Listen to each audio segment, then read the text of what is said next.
tous, je suis Laurane, je suis Senior Customer Success Manager et aujourd'hui je suis absolument ravie d'avoir sur scène avec moi Amina et Lorana. Je vous laisse peut-être vous présenter tout d'abord. Amina Scali, du coup à la direction e-commerce chez Courir pour l'ensemble de nos marchés européens. Et bonjour à tous, donc Lorana Vernier, responsable de merch chez Courir dans l'équipe e-commerce. Alors Courir, je pense que c'est une enseigne qu'on ne présente plus, mais tout de même, pour ceux qui peut-être vivraient sous un caillou ces dernières années, ce que je vous propose, c'est Amina, si tu peux nous en dire un petit peu plus. Bien sûr, avec plaisir. Courir, une enseigne que vous connaissez tous, qui est née dans les années 80, une belle enseigne française, que je profite toujours je saisis toujours l'occasion de rappeler un peu notre nouveau positionnement. Pour certains, ça reste nouveau. On est le numéro 1 de la sneakers en France, mais de la sneakers mode et non pas sport. Pour ceux qui ne le savent toujours pas, on a un beau parc de plus de 330 magasins à travers l'Europe, plus de 800 millions d'euros à notre actif en 2024, un très beau cap qu'on a franchi. Avec une part belle faite au digital, plus de 18% du chiffre d'affaires de l'enseigne et plus de 8,6 millions de paires vendues. Et pourquoi j'insiste sur ce positionnement? C'est vraiment ce qui fait notre spécificité. On a un positionnement résolument mode et féminin. On s'adresse évidemment à nos clients masculins aussi, nos clientes inspire nos clients. Et aujourd'hui, on est fiers d'avoir presque 22% de part de marché sur ce marché de la sneakers mode en France. Et pour vous situer un petit peu plus sur ce marché, je pense que spontanément, on nous associera plus à des Intersport ou Foot Locker ou JD Sport, groupe que nous avons rejoint il y a à peu près 3 mois. On est plutôt sur cette partie haute droite du marché, donc sur une verticale plutôt femmes et mode, plutôt aux côtés d'un Azos ou d'un Zalando en termes de positionnement. Et c'est vraiment ce qui fait notre force et notre ADN avec un chic, un casual chic parisien. Voilà. Et vous noterez donc notre casual chic parisien à toutes les 3 aujourd'hui, tout de même. Alors, pour commencer, ce que j'aimerais, c'est peut-être, Amina, que tu nous expliques un petit peu pourquoi un projet PXM, qu'est-ce qui vous a amené à choisir Akeneo? Alors, le projet PXM chez Courir, il s'est intégré, il est intervenu dans le cadre d'une refonte totale de notre stack e-commerce. En fait, on a initié une refonte en 2019 suite au rachat par notre précédent investisseur et on a souhaité revoir tout notre stack e-commerce pour en faire un stack solide au service de notre croissance qui a été fulgurante depuis. On a revu notre OMS, notre plateforme, notre PSP, un nouvel entrepôt est sorti de terre, on a vu toutes nos fondations et une des dernières briques a été effectivement le PIM, qui était très attendu par les métiers. Lorana vous en parlera mieux que moi. Et c'était d'autant plus indispensable qu'on avait aussi complexifié tous nos canaux de distribution, on a ouvert des nouveaux pays, on a développé l'omnicanalité avec tous les services Ship from Store, Click and Collect Express, etc. On a ouvert une marketplace, un partner programme avec Adidas. Tout ça, ça a complexifié nos flux et nos besoins. Et donc, on avait un goulot d'étranglement qui restait à craquer, qui était la gestion de la donnée produit, qui est absolument centrale dans notre métier, vous le savez. C'est désormais chose faite avec Akeneo. Voilà. Super. Et Lorana, est-ce que tu peux peut-être nous expliquer à quoi ça ressemblait avant, pour que tout le monde ait une idée du besoin que vous aviez qui était si critique? Oui, mais du coup, avant, c'était, je pense, un process relativement ancestral. On était un peu sur du fait maison. On avait autant de fichiers Excel que de sites e-commerce, donc on en avait 5 encore à l'époque, et chaque fichier Excel venait enrichir les données d'un site web. Donc on venait les mettre à jour une première fois en lancement de collection sur la base d'autres fichiers Excel, donc des fichiers de synthèse qui étaient fournis par l'offre. Donc on avait au moins 5 fichiers encore à compiler dans nos 5 fichiers à nous. Et du coup, il y avait beaucoup de copier-coller, beaucoup de recherches V. Alors moi, j'aime beaucoup Excel, donc j'avais réussi à trouver une petite formule pour réussir à déterminer, on va dire, la valeur de certains attributs, notamment les filtres couleurs. Mais c'est pas tant parce que j'aimais Excel, c'est plutôt parce que c'était quelque chose qui était relativement long à faire au final. Et en cours de collection, on venait mettre à jour ces fichiers de manière quasiment quotidienne sur la base d'applications externes, d'autres fichiers Excel encore. On avait des demandes par mail, des demandes orales. Et on avait 2 types de modifications. Donc de la modification qui concernait plutôt la génération de contenu, donc nos descriptions, et des modifications plutôt d'actualisation ou correctives concernant les attributs qu'on saisissait en début de collection, une couleur mal renseignée, ou un attribut qu'il fallait changer, un statut de collection. Donc voilà. Et tout ça sur un catalogue de plus de 8000 références. Donc je vous laisse imaginer le nombre d'erreurs, d'oublis qu'un tel process peut engendrer, parce que même si on fait très bien notre métier, c'est facile de décaler une recherche V, c'est facile de prendre le mauvais listing, d'oublier un fichier, de manquer un email. Donc voilà, et on n'avait pas d'outils de reporting. Nos reporting, c'était nos yeux, nos recherches V, les remontées internes, les remontées clients. Donc voilà. Effectivement. Je ne sais pas pour vous, mais Excel et moi, on n'est pas amis. Et j'imagine que cette expérience, ça doit en rappeler des mauvais souvenirs à certains d'entre vous. Donc si on passe plutôt aux choses positives. En préparant cet échange, vous m'avez dit, certes, ce projet VXM, ça a optimisé l'expérience produit, mais ça a surtout optimisé l'expérience collaborateur. Est-ce que, Laurana, tu peux nous partager les premiers résultats et ce qui a vraiment changé pour vous ? Déjà, la livraison du projet PXM, ça nous a permis de centraliser la donnée, de gagner à la fois en qualité et en consistance de l'information produit. Mais la vraie nouveauté et qui a été possible grâce à la livraison du PIM, ça a été de pouvoir disposer d'un rapport de publication externe, donc réalisé par Decade. Du coup, aujourd'hui, j'ai un outil de reporting, j'ai des dashboards qui me permettent de suivre en temps réel les KPI clés du business. Donc voilà, là on a un taux de publication à 94%. Je pense qu'on peut passer à la slide suivante et c'est vraiment le dashboard que je suis de manière quotidienne. Donc on peut saisir la période, on peut saisir le site et on a les chiffres clés en quelques instants avec le nombre de produits qui sont en stock, qui sont hors ligne, le taux de publication et là où c'est surtout aidant pour nous, si je peux le dire comme ça, c'est au niveau de la répartition des messages d'erreur. Et aujourd'hui, en fait, on a juste à cliquer sur le petit camembert et on a après la liste des motifs. Donc, si le modèle est hors ligne, si c'est pour de la complétion insuffisante. Et en fait, aujourd'hui, c'est surtout là que nous, on y gagne de notre côté, c'est le temps passé à résoudre les problèmes. Avant, c'était de l'inattendu. On recevait des mails toutes les semaines pour me dire pourquoi ce produit n'est pas en ligne. Mais je vais regarder, mais aujourd'hui, c'est de l'instantané et ça fait bien longtemps que je n'ai pas reçu d'email pour me demander pourquoi un produit était en ligne. J'imagine que ça fait du bien. Oui. Et je rajouterais juste, on a mis en production quand en été dernier courant juin, je crois. Voilà, ce reporting et avec Akeneo. Quelques semaines plus tard, au mois de novembre, on a fait la mise en production de la montée en version de SAP. Pas un petit projet, vous vous doutez. Et on était équipés, en fait, pour pouvoir faire cette VSR et cette surveillance de notre catalogue post-mise en production de S4HANA, qui impactait très fortement nos flux données produits. Et donc le timing était particulièrement smart et salutaire pour nous, pour garantir un peu ce maillon de la chaîne e-commerce à ce moment-là. Bravo, c'est un bel accomplissement et bravo aux équipes Decade pour ce reporting.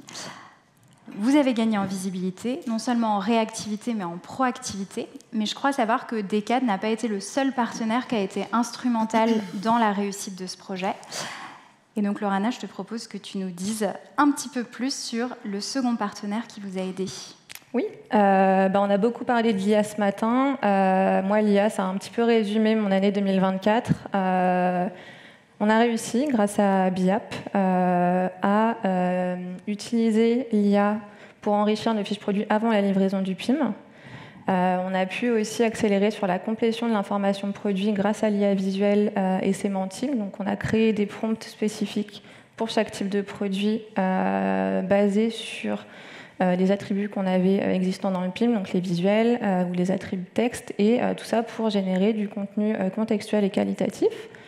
Et là où ça a été aussi très bon pour les équipes métiers, c'est que ça a été facilement accessible. On avait une intégration directe dans Akeneo, donc on a pu paramétrer et automatiser nos process en quelques clics. On a aussi créé des attributs grâce à l'IA qu'on a pu alimenter facilement, toujours avec ce qui était existant dans le PIM. Et ça nous a aussi permis d'exploiter l'IA pour améliorer le SEO finalement, parce qu'en créant de nouveaux attributs, on a réussi à générer de nouvelles pages, à les indexer et finalement à améliorer la visibilité du site et des produits. Et en termes de chiffres, là où moi ça me concerne beaucoup plus, c'est au niveau du gain opérationnel qu'on a pu voir côté équipe digitale. C'est au niveau du temps passé à compléter les informations de produits en début de collection. Donc on le faisait 2 fois par an, mais c'était sur une moyenne de 5 jours par semaine. Donc les copier-coller, les recherches V, tout ça. Aujourd'hui, si on schématise, on est sur 1 heure grâce à l'IA et au process automatisé. Quand on sait que nous, de notre côté, on préparait les collections sur les temps forts de l'année, donc les soldes, Noël, le Black Friday, l'arrivée du PIM, c'est game changer pour nous, clairement. Et là où ça a été une révolution aussi, ça c'est plutôt même d'un point de vue opérationnel quotidien, c'est au niveau du temps consacré à la production et à la traduction des descriptions. On est passé de 10 jours par semaine en moyenne à 24 heures, toujours grâce à l'IA et à l'automatisation des process. C'est assez impressionnant. Je pense qu'on a tous vu ce matin qu'on pouvait faire des grandes choses avec l'IA, mais j'avoue que je ne cesse d'être bluffée, que ce soit avec des partenaires ou avec GenAI au sein d'Akeneo.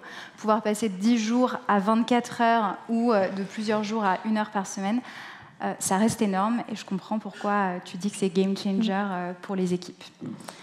Ce sont de très beaux résultats. Est-ce que si on se tourne maintenant un petit peu plus vers l'avenir, vous pouvez nous partager quels sont vos prochains défis, les prochains projets que vous voulez adresser?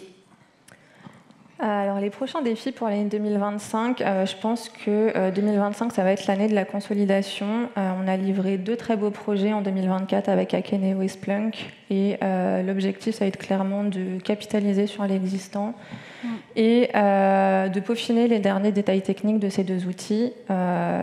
Pour Splunk, le plus gros chantier, ça va être de réussir à l'automatiser pour l'intégrer vraiment dans une routine fluide au quotidien. Et pour le PIM, on a beaucoup de pistes d'amélioration à mettre en place suite aux recommandations de Caroline. Donc Caroline qui est consultante fonctionnelle.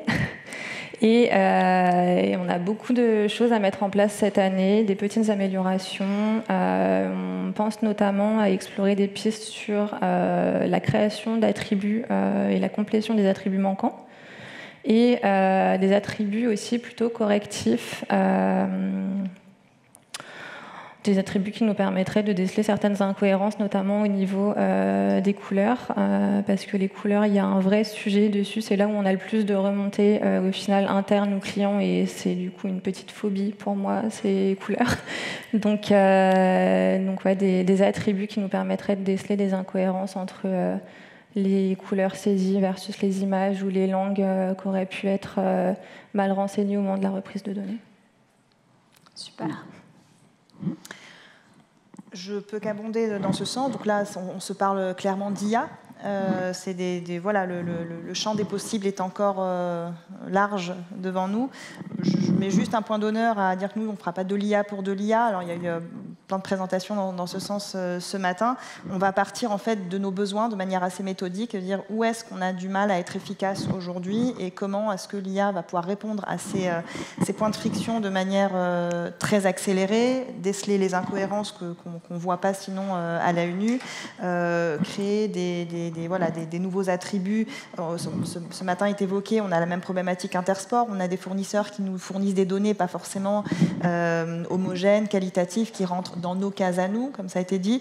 Donc tout ça, on est au début. On a déjà fait beaucoup, mais on est au tout début de ce process d'exploitation de la donnée, de la structuration de la donnée. Donc on va se parler à plus ou moins long terme d'essayer d'aller plus loin dans les connecteurs avec les données produites de nos marques partenaires, d'être un petit peu plus en direct, aller à chercher un petit peu plus de données. On va aussi essayer d'exploiter, ça a été dit aussi ce matin justement, les avis produits. On a une mine d'informations aujourd'hui dans ces avis produits ou dans même les UGC, les contenus Instagram, qu'on n'exploite pas forcément pour identifier des pistes de filtres, d'attributs, de nouveaux marchés. Ça serait chouette, j'aimerais bien. Donc ça, ce sont les pistes qu'on a effectivement pour aller plus loin. On n'a toujours pas de DAM. C'est aussi un chantier qui reste à faire à moyen long terme chez nous. Pour vous donner les prochaines pistes et nos prochains challenges. Super, de beaux projets. Qui sait, peut-être que vous serez sur scène l'année prochaine pour nous raconter comment vous exploitez les avis clients. Qu'est-ce qu'on peut retenir de cette session et qu'est-ce que vous avez envie de partager, vous, de votre projet PXM? Quels sont les points clés que vous voulez en faire ressortir? J'ai tendance à entendre que les projets PIM font un petit peu peur. Généralement, dans les entreprises, c'est des projets qui peuvent planter assez facilement. Donc, le premier conseil que je donnerais, qu'on a réussi à faire, et je nous en félicite collectivement, c'est de bien s'entourer par un intégrateur, par une solution, par des solutions qui sont entre guillemets à l'écoute des différents métiers, parce qu'on réunit autour de ces process-là des métiers très différents, d'achat, et de d'e-commerce, de digital, de gestionnaire de collection. Il faut qu'on comprenne les problématiques de toute cette chaîne de valeur, de tous ces métiers-là. C'est pas forcément évident. Et donc, il faut qu'on soit entouré par des gens qui soient capables de parler ces langages-là, de comprendre ces problématiques de manière à pouvoir intégrer dès le début du process, du projet, tous les métiers. Le métier démarre le projet. Il n'intervient pas en cours de route ou en fin de parcours pour des formations. Il intervient dès le démarrage. C'est ce qui a fait le succès de notre projet. Donc nous, on s'est bien entouré avec Decade, avec Akeneo, avec BIAP, pour avoir des solutions très à l'écoute du métier. On s'est senti suffisamment en confiance, nous, pour pouvoir sortir tout d'un coup. On n'a pas fait des releases petit bout par petit bout. On a osé et on a réussi à sortir tout d'un coup. Donc ça serait vraiment la première, la principale recommandation. Et ensuite, en termes d'adoption, il y a aussi, on a fait appel à un accélérateur en termes de formation. Alors, il y en a une pendant le projet, un peu en amont, une deuxième 6 mois après la MEP. Donc ça, c'est vraiment une forte reco. Le timing, Lorana saura mieux en parler que moi, mais c'est quelque chose qu'on recommande aussi. Oui, c'est vrai qu'en termes de timing, la première formation qu'on a eue, elle est peut-être rentrée un petit peu trop dans les détails alors qu'on ne maîtrisait pas encore l'outil. Mais je pense qu'il s'agit juste de trouver le bon équilibre. Il y a une première formation à avoir, ça c'est sûr, pour acquérir des bases solides, pour être prêt finalement pour la MEP de l'outil. Et une deuxième formation, nous, elle est arrivée en effet plusieurs mois après. Et ça nous a permis finalement d'avoir tout le recul nécessaire sur la solution et sur l'utilisation qu'on en avait et d'adresser finalement les dernières problématiques. Donc je pense qu'une deuxième session plus tard, tout à fait, c'est le meilleur. Vous n'êtes pas les seuls à avoir besoin. Donc si on retient, on s'entoure bien. On implique les métiers dès le début, ça c'est pas une surprise, l'adoption c'est la clé. Il y a toujours cette notion d'amélioration continue, on le voit bien, même si vous avez des résultats qui sont excellents, tout ne s'arrête pas au go live, il faut poursuivre. Et effectivement, pas d'IA pour l'IA, il faut repartir de votre besoin. Merci beaucoup à toutes les deux pour ces éléments précieux et pour votre partage d'expérience. Merci.